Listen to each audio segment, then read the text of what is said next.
Probably I did work was I wasn't good enough. I just wasn't good enough. Wasn't good enough at making songs that people wanted to listen to despite my relative lyrical skill level and freestyle ability. I had the career I earned despite the work I put in. You ended up giving like a retirement statement on the Oh, Our Fish Can't Carry Guns tour. Is that right? yeah. That was on that horrible tour, the one in Ohio, where Icon was like, "I'm gonna fucking kill you." It was just a bad run, man.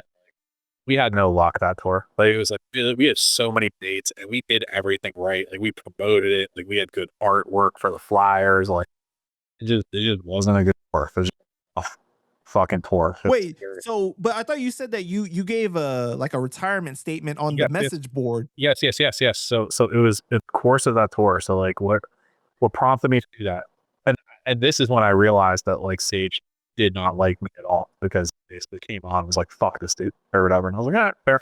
Yeah. He came on where? On the message board or the stage? On a, I don't know which Oh. one. Well, I don't remember, but I know that. Um.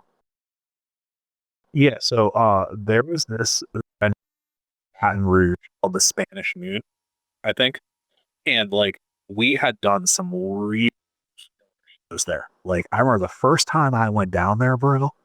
I think there were like almost 500 people. Just I'm not famous, like we like, and the crowd was great. The atmosphere, Louisiana people are super hospitable. It was a fucking party. We were taking acid. Like it was fucking awesome. So like we had really good experience going. I figured like, all right, Spanish. Like we had a rough tour. There just was not a lot of people going to the shit. And hot because it was the summer. We were really comfortable as we're starting to like kind of great months. And again, like fall of '98,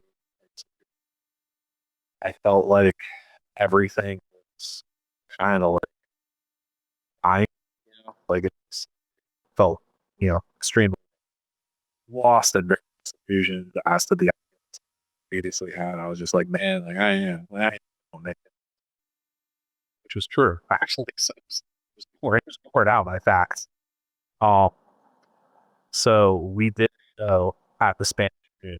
Those like prior shows we had done like 500, 400 people, 350, whatever.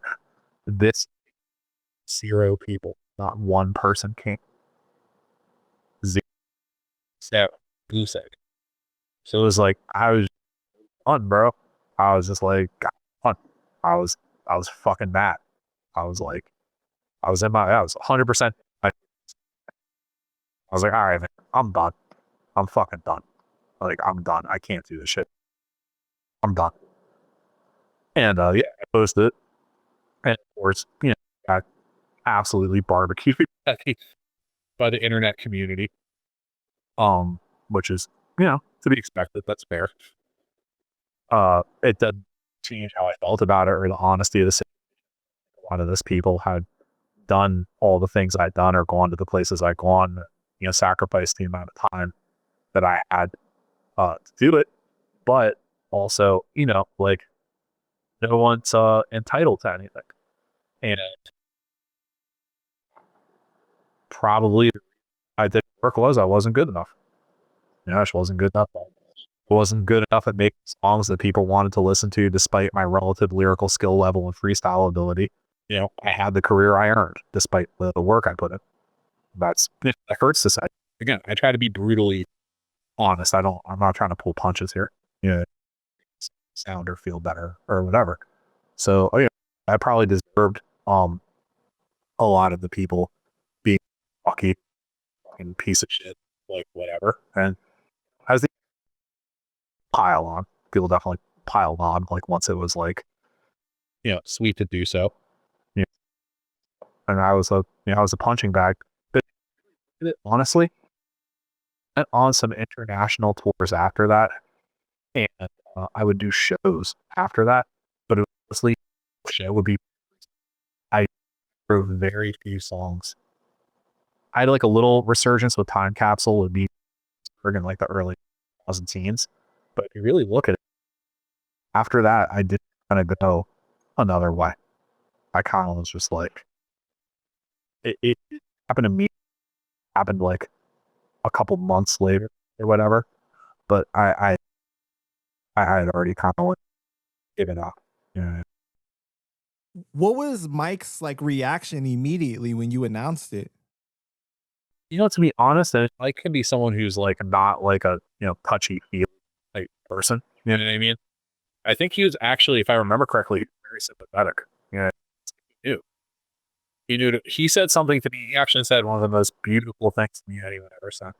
He said, "Someday, 50 years from now, some kid's gonna find compelling at a yard sale, and it's gonna change his life."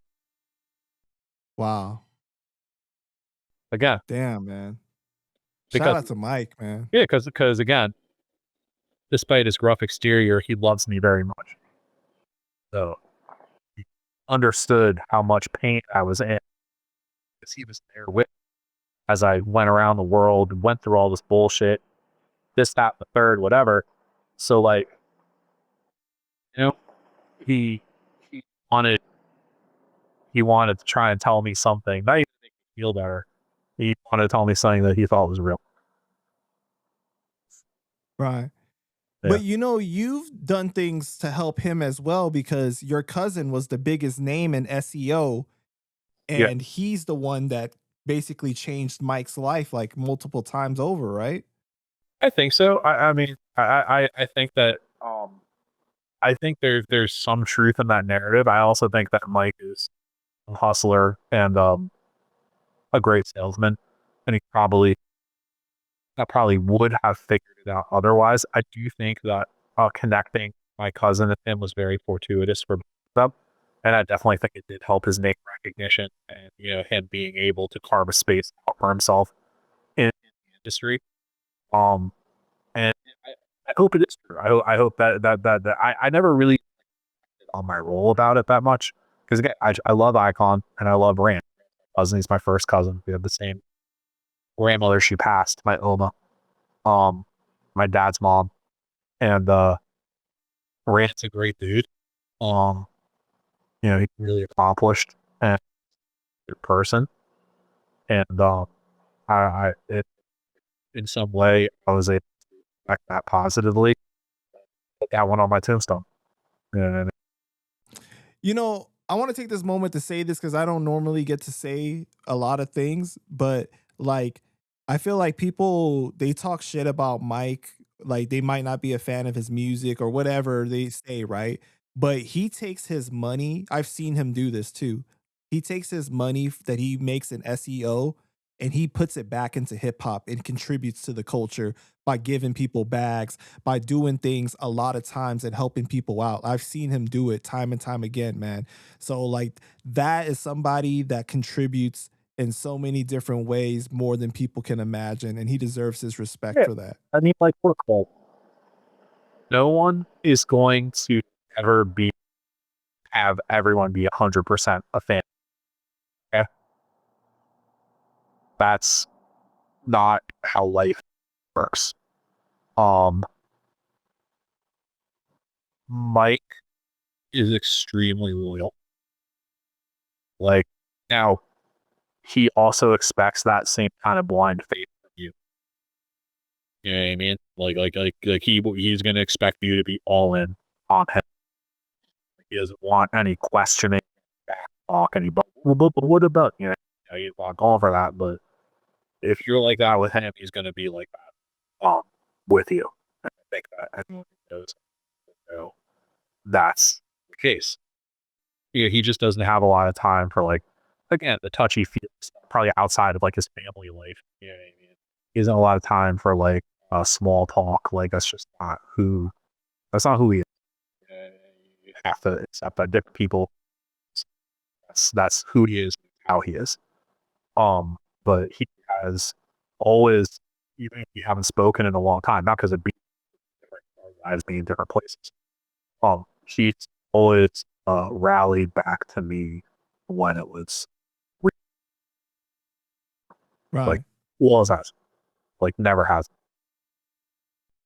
You know, I told him not too long ago that because he just had that SEO week, and I told him it's so dope that you own your own company and you're literally the same guy you're on stage when you're talking about SEO and when you're rapping. Like you don't have to switch up this persona, like do That's the quote unquote white voice or whatever that people, you know, when they're in the board meeting with somebody and then like when they're with their homies, he's literally the same person.